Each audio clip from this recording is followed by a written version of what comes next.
Olá, começa agora o Senado Notícias Revista, um programa para atualizar você com os assuntos importantes que são tratados aqui no Senado. A volta do pagamento do auxílio emergencial pode ser facilitada pela aprovação da PEC emergencial, que deve entrar na pauta de votações do Senado na próxima quinta-feira. A PEC emergencial deve ser votada pelos senadores na quinta-feira, dia 25, criando condições de, sem romper o teto de gastos, prorrogar o auxílio emergencial pago a famílias afetadas financeiramente pela pandemia de coronavírus. O anúncio foi feito pelo presidente do Senado, Rodrigo Pacheco, após reunião com o ministro da Economia, Paulo Guedes, e com o presidente da Câmara dos Deputados, Arthur Lira. Essa aprovação pelo Senado Federal permitirá, através de uma cláusula de orçamento de guerra, uma cláusula de calamidade, que se possa ter a brecha necessária para implantar o auxílio emergencial no Brasil. Os recursos para o auxílio emergencial devem vir depois, como crédito extraordinário através de medida provisória, mas ainda não foram definidos o valor e o número de parcelas. O relatório final dessa PEC unificada deve ser apresentado até segunda-feira pelo relator, o senador Márcio Bittar, do MDB do Acre, que também participou da reunião com Paulo Guedes. Pela manhã, Pacheco havia se reunido com líderes no Senado quando se propôs fundir a PEC emergencial, que busca equilibrar as contas públicas, com a PEC do Pacto Federativo, que pretende melhorar a situação financeira dos estados. Essa fusão pode simplificar a proposta e facilitar a aprovação. Segundo o líder da minoria, senador Jean Paul Prats, devem ser retirados pontos polêmicos das propostas originais, como redução de salário e jornada de servidores públicos, para discussão posterior em votações. O fato é que quinta-feira vem uma PEC nova, uma PEC recalchutada, digamos assim, né, com as duas anteriores fundidas e provavelmente livrando essas questões mais polêmicas. A redução de salário dos servidores encontra resistência também em outros partidos.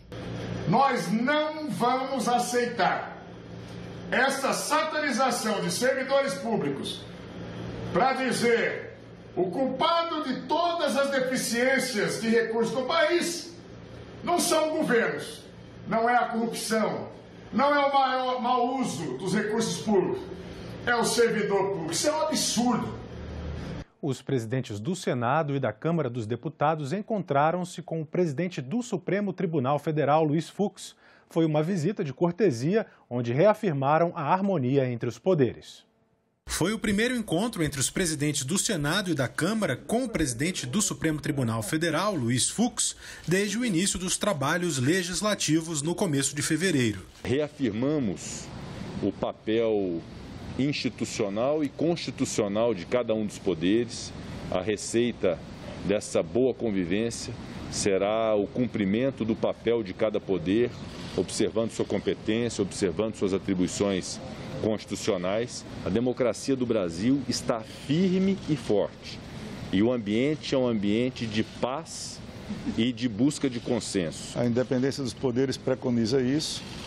Ao judiciário cabe julgar, ao legislativo cabe legislar, ao executivo, logicamente, executar. Então, essa posição ela está bastante clara, sem nenhum tipo de crise. Segundo os parlamentares, o trabalho em harmonia com o Poder Judiciário vai trazer benefícios. No meu caso, como presidente do Senado, nós teremos toda a abertura, inclusive para a criação de comissão de juristas para determinadas proposições legislativas de autoria e de interesse do Supremo Tribunal Federal. Tratamos de assuntos pendentes de julgamento no sentido da Câmara, na votação de códigos que estão lá, como o Código de Processo Penal, Código Penal, Código de Processo Civil. Um assunto que foi tratado agora também com relação às pautas de reformas que tramitam naquela casa. Repercutiu no Senado a prisão do deputado Daniel Silveira, do Rio de Janeiro. Ele foi preso porque publicou um vídeo na internet com ataques a ministros do Supremo Tribunal Federal. A prisão do parlamentar foi decretada pelo ministro Alexandre de Moraes. O presidente do Senado, Rodrigo Pacheco, do Democratas, escreveu: a Câmara Federal está acima do ato de um parlamentar, o STF acima de uma decisão específica e o Estado Democrático de Direito acima de todos. O caso do deputado Daniel Silveira deve ser resolvido com procedimentos próprios das duas instituições e à luz da Constituição e da lei. Atentar contra a democracia e suas instituições é gravíssimo, sujeito ao crivo ético e judicial. Por outro lado, prender ou manter preso alguém antes do julgamento deve continuar a ser tratado como grave exceção. Não elevaremos esse episódio a uma crise institucional. Seguimos com as prioridades comuns do Brasil: vacina, auxílio e reformas. O senador Eduardo Girão classificou a prisão como um abuso do STF. Segundo ele, a decisão ataca a liberdade de expressão. Opinião semelhante foi manifestada pelos senadores Lazier Martins, do Podemos, que lembrou a imunidade parlamentar, e Carlos Viana, do PSD, que escreveu que o Supremo agiu com espírito de corpo. O líder do PT, Paulo Rocha, disse que o deputado fez apologia a agressões físicas contra o ministro e que a democracia não aceita os que defendem as ditaduras e a intolerância. Alessandro Vieira, do Cidadania, afirmou não concordar com as afirmações do deputado, mas que para combater as declarações não pode haver abuso judicial. Renan Calheiros, do MDB, escreveu que o STF tem sido um guardião contra os arreganhos autoritários e diz que o deputado Daniel cometeu crime contra o Estado Democrático. Para Vanderlan Cardoso, do PSD, está faltando respeito dos dois lados. Rose de Freitas, do MDB, disse que o Supremo agiu com assertividade. Elisiane Gama, do Cidadania, classificou o vídeo como uma manobra circense para esconder a realidade. Segundo ela, a vacinação está parada em todo o país por incompetência. E Luiz do Carmo, do MDB, lembrou que em junho do ano passado apresentou pedido de impeachment contra o ministro Alexandre de Moraes. O senador Chico Rodrigues, do Democratas de Roraima, voltou na última quinta-feira ao exercício do cargo. No ano passado, ele pediu afastamento da função depois de uma operação da Polícia Federal na residência dele. O mandato do parlamentar vai até 31 de janeiro de 2027. As comissões permanentes do Senado começam a ser instaladas na próxima semana. Os líderes partidários conversam para definir que legendas vão ocupar a presidência de cada um desses colegiados. A definição das comissões obedece tanto quanto possível o critério da proporcionalidade partidária, que permite ao partido com a maior bancada de senadores fazer a primeira escolha da comissão que gostaria de presidir. A segunda maior bancada faz a segunda escolha e assim sucessivamente. Todos os partidos podem lançar candidatos. O nome de quem vai presidir o colegiado passa necessariamente por uma votação. As negociações para definir as novas presidências ainda estão acontecendo, mas durante a abertura dos trabalhos legislativos, alguns senadores já sinalizaram as comissões que seus partidos devem ocupar. Com certeza o partido assumirá uma comissão. Eu, no caso, era presidente da CAS, nos últimos 2 anos.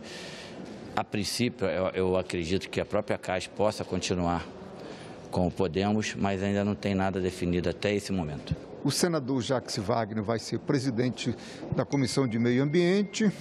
O senador Humberto Costa vai ser presidente do Direitos Humanos e o senador Jean Paul vai ser o líder da minoria. Eu creio que logo a gente vai ter essa definição, logo a gente vai ter essa conclusão para que a gente possa já começar a discutir coisas importantes para o nosso país, para a população brasileira. Tá bom? É isso que eu espero. E rápido. E os senadores já definiram o formato semipresencial para as reuniões das comissões este ano. Mas há senadores defendendo um rodízio para evitar aglomerações. Devido ao distanciamento imposto pela pandemia, as comissões permanentes do Senado praticamente não funcionaram no ano passado, a não ser para a votação de indicações de autoridades, já que, neste caso, o voto é secreto e não pode ser feito na modalidade remota.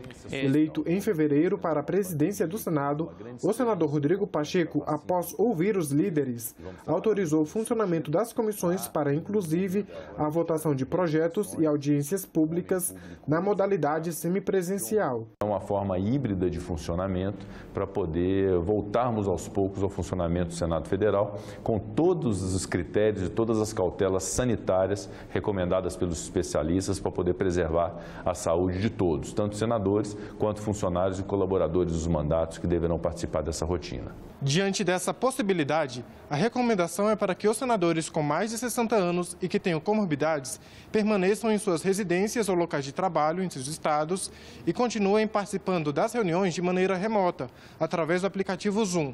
Senadores apoiam essa medida.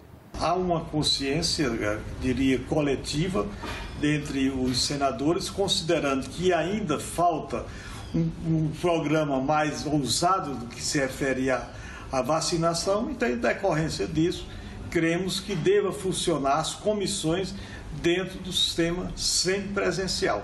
Eu, por exemplo, já estou com mais de 70 e sou do grupo de risco.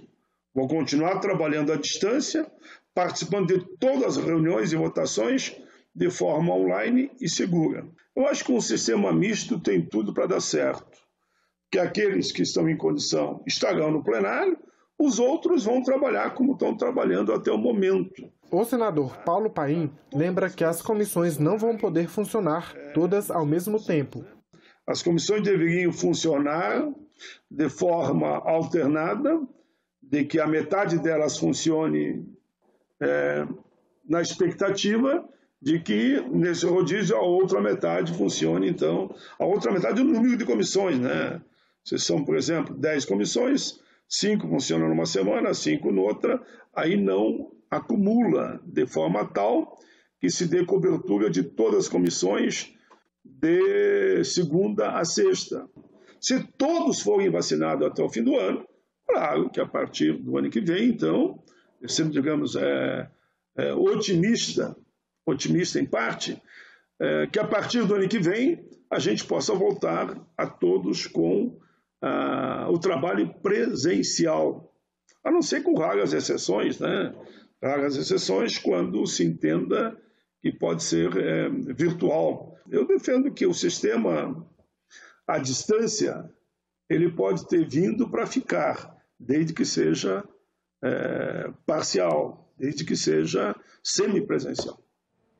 Pode ser votado nos próximos dias pelo Senado o projeto que estabelece o marco legal das startups e do empreendedorismo inovador.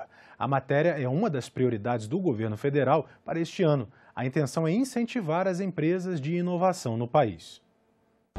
Empresas novas que desenvolvem produtos ou serviços inovadores com potencial de crescimento rápido e que normalmente usam a tecnologia como base para as operações.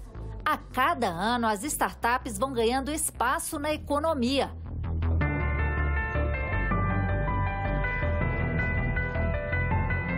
Segundo a associação brasileira que representa o setor, já são mais de 13 mil empresas desse tipo no Brasil, 20 vezes mais do que há 10 anos.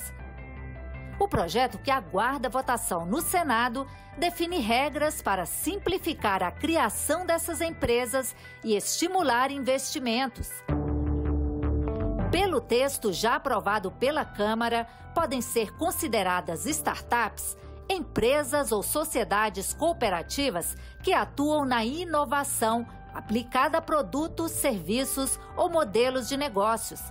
Elas podem ter no máximo 10 anos de criação e receita bruta de até R$16 milhões no ano anterior ao da criação. Para incentivar o investimento nessas empresas, o texto permite que elas recebam dinheiro tanto de pessoas físicas quanto jurídicas, sem que esses investidores necessariamente participem do capital social ou tenham poder de decisão na empresa. As startups poderão ainda receber recursos de fundos patrimoniais destinados à inovação. A proposta também aumenta a possibilidade de que as startups possam participar de licitações e vender produtos e serviços para o governo. O marco legal deve trazer segurança jurídica para que possamos atrair mais investimentos. Lembrando que empresas de tecnologia são empresas sem fronteira e esses benefícios que a lei pode trazer às startups, além da segurança jurídica, é o que farão que essas empresas se desenvolvam no nosso país.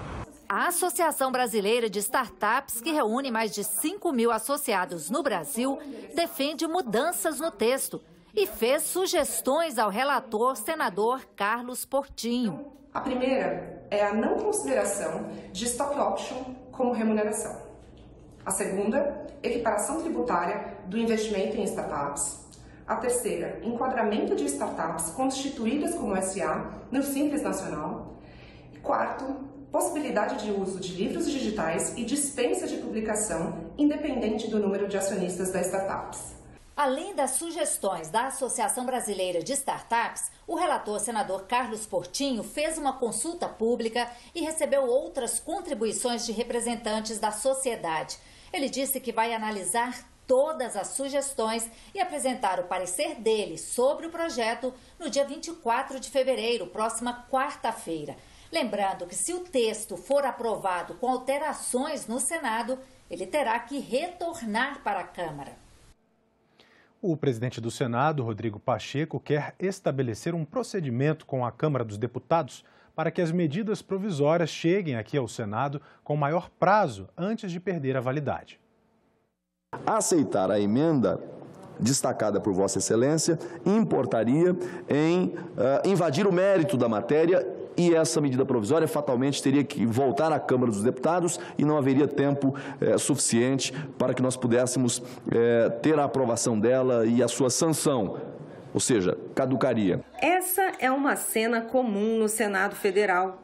Por falta de tempo, os senadores deixam de alterar os textos das MPs que vêm da Câmara e acabam não tendo participação no processo de análise e discussão de medidas provisórias. As MPs têm 120 dias para serem apreciadas pela Câmara e pelo Senado. O problema é que os deputados usam a maior parte desse prazo e quando a matéria chega ao Senado, se não for votada em poucos dias, perde a validade. Situação que incomoda os senadores e foi tema de debates logo na primeira sessão do Senado deste ano. Ou nós criamos um impasse e fazemos hoje um marco disso, ou nós vamos ficar eternamente a reboque e sem poder deliberar, participar, discutir, acrescentar, criticar, fazer as alterações necessárias e ficar contra os absurdos que se fazem em medidas provisórias. Aproveitam a agilidade, o final do trâmite da matéria para enxertar coisas absurdas. O Senado não pode ficar neste aperto de apreciação de medidas provisórias que chegam com 24 horas para serem vencidas. Esse é um debate pertinente, presidente, para travarmos para que nós possamos, em definitivo, ajustar essa situação que impede que nós cumpramos, inclusive, o papel. Não podemos mais ser os carimbadores. Este é o nosso protesto aqui, ó, da direita, esquerda, centro, não tem um senador que não esteja protestando dessa forma. E também reiterar, junto com os demais senadores, essa angústia, né? Já são 2 anos de participação na casa e sempre votando MPs nesse sufoco. Não é mais possível aceitar que a gente tenha sempre essa mesma cantilena. Não podemos mexer no mérito porque o prazo está estreito. Ora, então não precisamos mais do sistema bicameral. Basta que tenhamos a Câmara dos Deputados fazendo o ajuste como bem entender. É só um custo para o Brasil. Tem um Senado que não pode se manifestar em qualquer tema. O problema é antigo. Já em 2013, o então presidente Renan Calheiros decidiu não mais aceitar medidas provisórias com prazo inferior a 7 dias para perder a validade. Apreciar a medida provisória nas últimas horas de vigência significa, em português mais claro, limitar o papel constitucional do Senado. E nós não vamos continuar aceitando que a tramitação se dê dessa forma. Essa questão do prazo, ela chegou a ser mitigada um pouco quando o Supremo Tribunal Federal, numa decisão de 2012 com a relatoria do ministro Fux, entendeu que as medidas provisórias tinham obrigatoriamente que passar pelas comissões mistas. Isso permitiu que o Senado participasse do processo de negociação e de discussão das medidas provisórias, uma vez que a comissão mista é composta por deputados e senadores. Uma proposta de emenda à Constituição que fixa prazos para análise de medidas provisórias em cada casa foi aprovada pelo Senado em 2011 e pela Câmara em 2019, mas até hoje não foi promulgada porque os deputados não concordaram com emendas de redação apresentadas pelos senadores. Queria lembrar que a PEC 91 de 2019, que teve origem lá ainda com o presidente Sarney, ela evoluiu bastante na presidência de Davi Alcolumbre. Depois, não sei por que razão, as tratativas cessaram, pararam.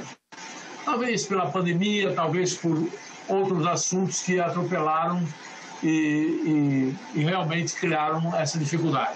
Mas acho que está mais fácil do que parece. O presidente do Senado disse que vai enfrentar esse problema e apresentou 2 caminhos.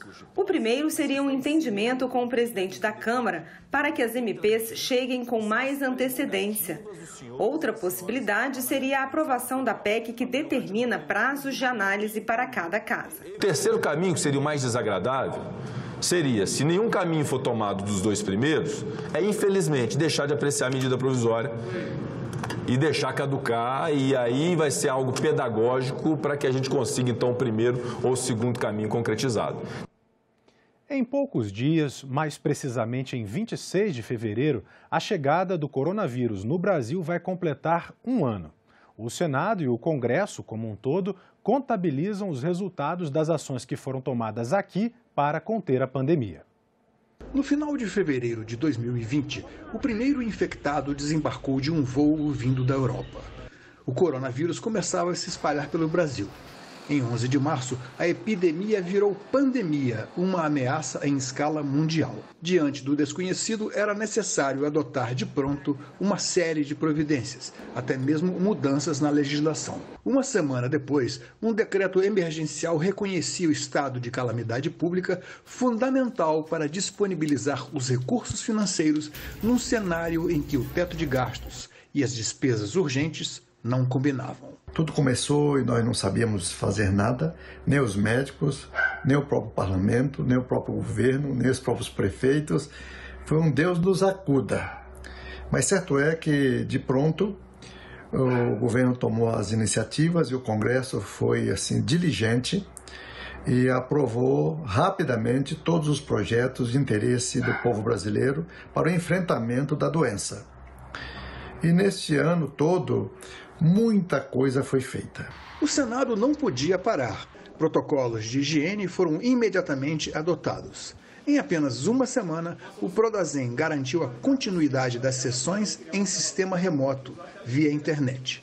O modelo, inédito no mundo, serviu de exemplo para parlamentos de muitos outros países. Um esforço sem paralelo no sentido de garantir ao mesmo tempo agilidade, transparência nas comunicações e preservação da saúde. Quando nós disponibilizamos a nossa comunicação para toda a sociedade, para toda a imprensa, a gente também diminui a aglomeração no Congresso Nacional. A gente diminui o risco para a população e para os jornalistas que precisam trabalhar e vir ao Senado. O Senado procurou todo o tempo e agiu todo o tempo com responsabilidade com seus servidores, com os parlamentares que vêm até aqui e com muita consciência com a população brasileira que precisa ter leis aprovadas em seu benefício e acesso total à informação. A decretação da quarentena e o isolamento social abalaram a atividade econômica com um forte impacto no comércio, no setor de serviços e no trabalho informal. O desemprego aumentou. Para amparar os que perderam ou mesmo não tinham qualquer fonte de renda, o governo criou o auxílio emergencial, que o Congresso fixou em R$ 600. Na área da saúde, demos a oportunidade para poder fazer chegar recursos do governo federal, não só para todos os estados, mas para grande parte dos municípios brasileiros. Além disso, A gente fez com que aquele mais simples, aquele mais vulnerável, pudesse ter uma apreciação de urgência para receber o auxílio emergencial. Fizemos também o socorro aos estados e aos municípios face à queda na receita. Enfim, preparamos para que esse choque pudesse ser o menos drástico possível. Pelo Senado também passaram outras propostas que reduziram o impacto da Covid-19 na economia, como o acesso ao crédito para empresas e pessoas físicas, a renegociação de aluguéis e dívidas tributárias durante a pandemia, medidas estruturais para a geração de emprego e auxílio aos produtores culturais. No segundo semestre de 2020, com a perspectiva da chegada da vacina, uma comissão elaborou um conjunto de medidas e sugestões encaminhadas ao Executivo. Nós estamos vivendo agora a fase da vacina. Nós queremos uma ação mais rápida, pronta, aberta, embora com atraso, ainda é tempo a gente fazer as encomendas necessárias e ser um pouco mais ativos para que o Programa Nacional de Imunização cumpra o seu objetivo, vacinando a população brasileira toda, integral, até o fim do ano. Agora vamos nos debruçar novamente sobre a renovação do auxílio emergencial para que assim milhares de famílias que estão mergulhadas na profunda pobreza nesse momento, desempregadas, sem perspectiva de futuro, possam ter uma renda mínima para enfrentar os próximos meses dessa pandemia. E nós ficamos por aqui. Você pode rever as reportagens desta edição na nossa página na internet. Acesse senado.leg.br/tv. Muito obrigado pela sua companhia e até a próxima.